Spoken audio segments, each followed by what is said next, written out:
I think a lot of people want to say outrageous stuff, but if you're saying it about someone else and you don't know factually if it's true, you got to be a little careful and think, do I know this to be true or not? Because realize That's under right. the law, you can be held accountable for that. One of the things that I love about Grant is that he wants things to be out there. He wants people to know the truth. I think that's rare, because a lot of people maybe want to keep things private. Grant has always been a big public figure, and that's why this case was so important to him, and that's why he felt like he got such a huge victory because A, he won, B, it solves for the damage that has been put out into this new ecosystem. All right, well, it's a pleasure to have on Ryan Tesco. He's COO at Cardone Capital, and he's close to Grant Cardone. Now, the reason I wanted to talk to you, Ryan, is I've been tracking the Grant Cardone, John Legere case. I know you're close to Grant, and I shot a video on this because I was like, man, some of the stuff that Legere said about Grant Cardone was very concerning.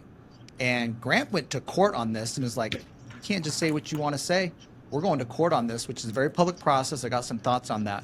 But I just wanted to know what happened in this case. Grant looks very happy in this picture with John Legere, which was accompanied by an apology letter from John Legere. I mean, did you talk to Grant about this? Like, what happened? Well, look, number one, yeah. Well, look, number one, I appreciate you reaching out, and two, I can just tell you from my side, and obviously the case has been settled, and Grant is under an NDA confidentiality, but Yeah. Grant was very elated when he got back from the mediation, and I haven't seen him that happy since we've closed $1 billion worth of deals. So I can tell you what his expectations were, and look, you and me both know Grant, and we see his style. We know he's a negotiator. We know that he's very bullish when it comes to number one his name, but also what he believes in. And I think that this case is about Grant, and it is about John Legere and their battles back and forth on social media. But I also think this is a bigger conversation too, where it's like social media has become such a platform, and people really need to watch what they say because these words aren't just words; they really impact business. And look, I know Grant was very happy with the settlement. I know that the apology letter came out, and look, there's a lot to unfold here. Yeah. But I can just tell you that Grant was very happy with the settlement, and I think people should hear this. Yeah, well, he looks happy in that picture. I guess I was just reading the Business Review article on this that had some good comments, actually. I wanted to ask you some, you can maybe elaborate. But, Jean Legere, he says he regrets what he said about Grant and talks about what a great guy Grant is. And I know Grant's lawyer was Alex Brito, who was the attorney that represented Donald Trump in the defamation case that he had against ABC News, which resulted in like a $15 million reward in Donald Trump's favor. This is the same lawyer. And I was reading this review article. They say that Legere is investing into Grant's funds now. Or is that true? I mean, that was in the article. Well, look, I mean, without disclosing everything, I just know that, as part of the settlement, Grant and John, obviously now this photo came out, where they're standing next to each other, they're smiling, they're happy. John, from my understanding, will become one of the large investors in, this new fund that Grant created, which is the real estate plus the Bitcoin. And look, it's a new start, right? This is a new chapter, and this is a good learning experience for a lot of people. But yeah, no, look, I mean, even in the apology letter too, Grant throughout this entire process wanted to make sure that everything was disclosed and that everything wasn't confidential, because I know Grant, the two big things that John was talking about, battling back and forth was A, Grant's billionaire status, which, is now clear to everybody that Grant is, a billionaire. I don't think it's just one, but, also the operations and the ethics that Grant has when it comes to business. Grant's been investing in real estate for the last 35 years. All of his deals are structured and set up to have the investors win. The other thing is Grant has multiple businesses. And so, I really think to your point too is, when somebody like John, who has a Ivy League background, ex T-Mobile CEO, people listen. And, I think it's even more important for those folks to take note, like, hey, what they say actually goes across these platforms and people trust it and people believe it, even if it's not true. Yeah.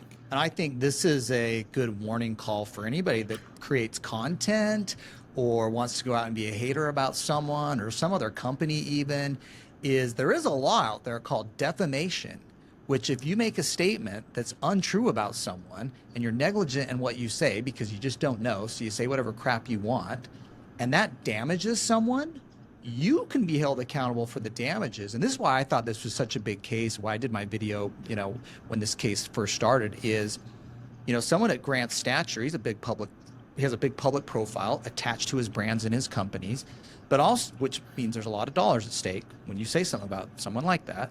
But also, on the other hand, you got coming from John Legere, who's not just some typical troll out there on social media. This guy's got a massive following in and of himself. A lot of people put a lot of credibility into what the former CEO of T-Mobile is going to say. And so I think it caused a lot of confusion, quite honestly. Even a lot of Grant's supporters were like, wait, what the hell is this guy saying about Grant? And when he went to court, I was like, okay, Grant's got some guts, man, because when you take a case like this to court, if you remember like the Johnny Depp Amber Heard case, right? He was like getting all this nasty stuff said about him, ex-girlfriend Amber Heard saying sexual abuse and everything. And he's like, no, we're going to court. He goes to court and he wins. But it's about people who there's reputation matters in their business, whether you're a high profile actor, business owner, president of the United States, Trump in his case with ABC. It's people can be held accountable to this stuff and what they say. But when you go to court, this becomes public. Like this can go to trial. People can be on the stand. And Grant, frankly, his burden is to disclose discovery information and documents about all this stuff that John Legere said. So it kind of was like throwing down the gauntlet in my mind on Grant's part about, all right, let's go to toe on this. Let's really prove it. And because he's the one. Well, and I think Matt, and I think that was the next step too, which is where both parties would be deposed, and the information would come out. One of the things that I love about Grant is that he wants things to be out there. He wants people to know the truth. And I think I think that's rare, because a lot of people maybe want to keep things private. Grant has always been a big public figure, and that's why this case was so important to him, and that's why he felt like he got such a huge victory, because A, he won, B, it solves for the damage that has been put out into this new ecosystem of YouTube and social media and Twitter and all this other stuff, because that is how we run our business. Like Cardone Capital, we raised from retail investors. Our whole goal was to build trust in these communities, which we have. And any of this stuff that comes out where people are like, well, it's my opinion, that just doesn't work anymore. Like Grant is always on the up and up. Look, just to give people context, I've been with Grant for 10 years. I used to be a commercial airline pilot, used to be a corporate pilot. I wanted to go somewhere where the company and organization had ethics, had values. I wasn't just a number. And this is where I've been for 10 years. And so for me, it's a punch. And that's why, like, even in the apology letter, it talks about Grant's partners. It talks about Grant's companies. It talks about Grant, his family. These things impact everything around Grant. And this is a good cleanup moment for our investors and our partners and everybody else that has been following this, because even though they don't doubt what Grant's doing, this always puts that extra little line. You don't want this going out as a brand, as a person who is on social media the way Grant is. And that's why, again, I go back to Grant wanted to have this thing fully open for everybody to see, so they knew the truth about Grant Cardone. Yeah, and I think it was nice to see. I mean, it was a huge win for Grant. Big win. Huge. Yeah, big win. I don't know all the details. What other financial compensation may have changed hands. I presume that's all confidential, but they're disclosing some of it, and we also got the public apology there and John Legere retracting what he said, which kind of clears the air on what people were hearing in the case. And it's like, wait, what is Legere saying? Is this stuff true? That was cool to see. The fact that some of it got disclosed. I mean, this is in the statements from some of the lawyers after the mediation that the Business Review had about Jean Legere now investing. This is new money investing into Grant's funds. And I don't know what other stuff happened in the agreement that might be confidential. I've heard other things about certain significant dollar amounts being paid. I don't know. I don't know that or can comment on that. But But let me just Well, I say want to this. know. I don't. Yeah, I don't know the exact, but I want to know. And Yeah. and I think a lot of people want to know too. And the fact that it's confidential even leads more build up to people saying, well, hey, what was the settlement? Look, I know the expectations were north of 100 million, Yeah. and I mean, that where was the where damages Grant ended up. claimed. That was the damages Yeah, claimed. And and I think Grant went in with proof, showing hey, I've got these big conferences that we bring people to. I've got a real estate company that we have people investing their hard earned money, whether it's retirement or cash, yeah. and then we also have these companies that we partner with where that's substantial. As Grant continues to build his companies, these damages become more and more and more. Yeah. You Our know that. I company. mean, look, yeah, Yeah. you've done a No, great we have job. IRAs You clients know that this have better than. invested into Grant's deals, and that's why I was tracking this for a lot of reasons. I mean, I'm interested in it as a lawyer too, and followed Grant for years, of course, and so, but I think it's a big win. I love also that they've reconciled. I know Grant and John Legere. I mean, because I remember I talked to Jerry, who Malcolm, that was the guy moderating the room and part of this on Clubhouse, where a lot of this stuff happened, and Grant and John, right? These were totally different guys, political views, but both public figures, and they'd go and debate the news of the day and all that type of stuff. And this is where this whole case erupted a lot of the factual basis. But it's cool to see that they've reconciled. Looks like Legere's investing now with Grant, which is cool to see. And I'm just happy there was reconciliation on it too. And I also think like a realization, and this is just kind of maybe my last thing I just want to say about it, just with like content creation and this world we live in with social media, is I think a lot of people want to say outrageous stuff. They want to make bold, broad statements. But if you're saying it about someone else and you don't know factually if it's true, you got to be a little careful and think, do I know this to be true or not? Is this going to hurt or damage them? Because realize That's under right. the law, you can be held accountable for that. So I think the fact that everyone's got this video and a microphone now and a social profile has empowered us, but we do have to be a little careful with that about what we say about companies or people, particularly if it's damaging or hateful. And I think one of the best things is just don't be a hater, you know? That's probably the easiest Well, thing to steer clear of it. And then secondly, if you don't know and don't have a factual basis for it, don't say that stuff. Don't say crap. well, and I agree with that 100%, especially now because businesses ran on social media. This social media, the negativity seems like it spreads, whether it's true or not, Yeah. a lot quicker than a win.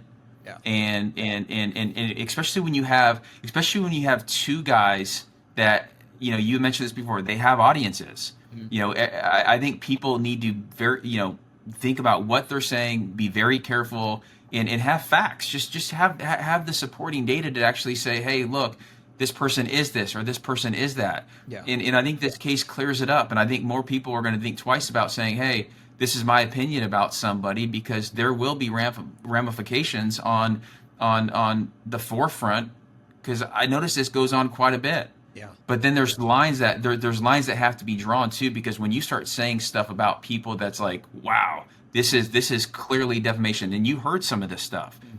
clearly like this is clearly defamation, and that's where the line's drawn, and people have to think twice about what they're saying. Yeah, and there's even lawyers that this is just all they do as a practice. They go and protect companies' brands based on things are saying. I mean, we interviewed him even on our Main Street Business podcast before, where we've had lawyers come on. There's a lawyer we interviewed. All she does all day is sue people who make untrue statements about some of the companies that she represents.